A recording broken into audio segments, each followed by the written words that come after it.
back to my channel. I am Jen. I'm so glad to see you again. So this week I wanted to talk to you a little bit about mindfulness. And I don't mean what it is, how it works, what the benefits are, how to practice, none of that. I want to talk to you about the dark side of mindfulness. What is the dark side of mindfulness?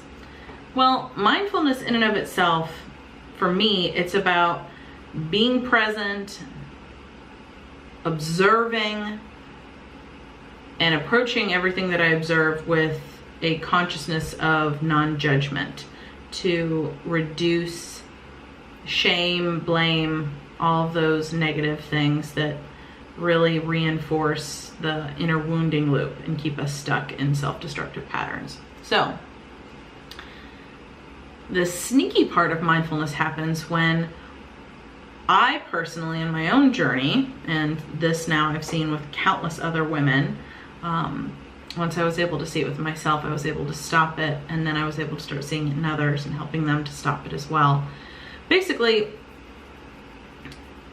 I got to a point on my journey where I was so comfortable with mindfulness and not judging anything and practicing that everything that I did was filtered through this, well, it's not bad kind of mindset. And I was also going through a period of minimalism. So I was downsizing everything, and I didn't have desires for certain things, and I wasn't in touch with my desires as well, because I was so leaned in to mindfulness. Like, if it was a continuum, it can be really, really healthy or really, really harmful. And I had gotten over onto the harmful side because I had focused so much on the lack of judgment and the constant acceptance of what is, that I stopped allowing myself to desire things. I stopped allowing myself to want things, to hope for things, to dream of what I could have, be, do, become, all of those things.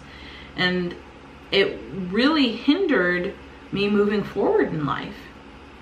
So for example, at the point that this was at its worst, I was living very meagerly. When I say I was living meagerly, I mean it. Like, I certainly had an apartment, I still had a roof over my head, but I hadn't paid for anything outside of my bare necessities for years. So if you looked at a budget and itemized things out as being mandatory expenditures versus discretionary, I had zero discretionary, zero. So my money went to my rent, my power bill, my water bill was included in my rent, internet, and my cell phone, and gas, and groceries, and my car insurance. That was it. That was it. I didn't have health insurance at the time, and I was content. I didn't have TV. I still don't have TV, really. And I was content. I didn't go out to eat. I didn't go out with friends. I didn't have things that I would do, like culturally. I wouldn't go to a museum because I couldn't afford it. I wouldn't go to the movies because I couldn't afford it. I didn't rent movies because I couldn't afford it. I didn't do anything because I didn't have the money. And I thought, well, I'm living as a minimalist, and I didn't judge myself for it. And I didn't allow myself, because again, mindfulness focuses on being in the present moment so much, that I wouldn't allow myself to think about the future. I had trained myself to be focused in the present so much, because when I got into the future in the past, I started to get more anxious, and fear mentality would come in. And I already had to deal with anxiety, which I still do. And I didn't allow myself to go into the past, because you focus on regrets and disappointments, and that's where depression lives. So I had worked very hard to just stay in the present. Well, the sneaky part of that was only being in the present doesn't allow you to imagine what the future could look like. So I got stuck. I got stuck in the present. And that is what I consider to be the dark side of mindfulness. When you latch onto it so much that you make it the sole encompassing part of your life, and you forget that life is meant for living, and you can and do have dreams and desires placed in your heart for a reason, and it's doing a disservice to not only you, but the other people that are supposed to benefit from you actualizing those things, that is the dark side of mindfulness.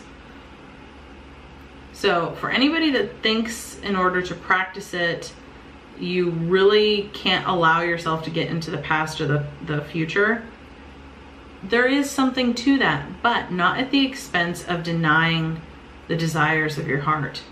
And if you don't know what those things are, this is a sign that it's time to fucking take a look.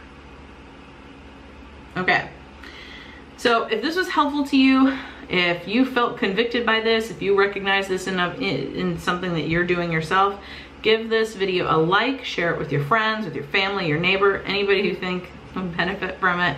And be sure to subscribe as well so you can get more of this awesome kick-ass goodness straight to you.